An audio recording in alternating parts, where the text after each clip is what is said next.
ఓరుగల్లు సొన్న ఛానల్‌కి స్వాగతం, సుస్వాగతం. Please subscribe my channel. ఈ పాట పెళ్లి జరిగిన ప్రతి ఇంట్లో కూరాడు కుండలని పెడతారనమాట. ఆ కూరాడు కుండల ముందు పెళ్లి కూతురు, పెళ్లి కొడుకు చేత పత్తి గింజలు ఒక పాత్రలో, మట్టి పాత్రలో వేసి, దాంట్లో వేసి అలికిస్తారు. లేదా ఊర్లల్లో ఉన్న పెళ్ళిళ్ళైన వాళ్ళకి పందిర్లు వేస్తారు. ఆ పందిర్ల కింద కూరాళ్ళు పెడతారనమాట. వాటి ముందు ఈ పత్తి గింజలు అలికిస్తారు. అయితే ఈ పాట మా అమ్మమ్మ నాకు 40 ఏళ్ల క్రితం చెప్పింది. ఆమె జ్ఞాపకార్థకంగా గుగ్గిళ్ళ మణెమ్మ గారు, మా అమ్మమ్మ గారు, తను నాకు నేర్పించింది. ఆ పాటను మీ అందరి ముందుకు తీసుకొద్దామన్న ఉద్దేశంతోటి మా అమ్మమ్మను గుర్తు చేసుకుంటూ గుగ్గిళ్ళ మణెమ్మ గారికి ఈ పాట అంకితం.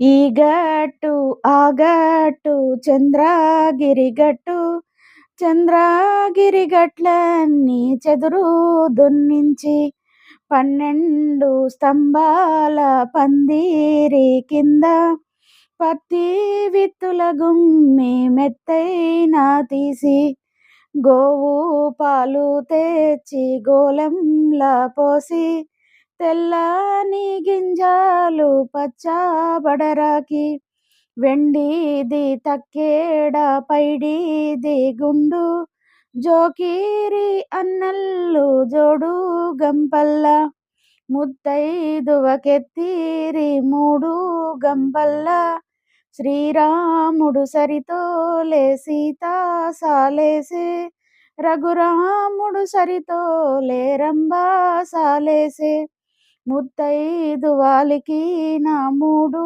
రోజులకు, మొక్కై మొలిసేను 3 రోజులకు, ముత్తైదువాలికిన 3 రోజులకు, మొక్కారె కామకాయోలే మొలకై ఏర్పడెను. 5వ వేసిన 5 రోజులకు, బాలింత వేసిన 3 రోజులకు, అలిసెంత పువ్వోలే ఆకు ఏర్పడెను. బాలింత వేసిన 10 రోజులకు, పల్లేరు కాయోలే పత్తేరు పడెను.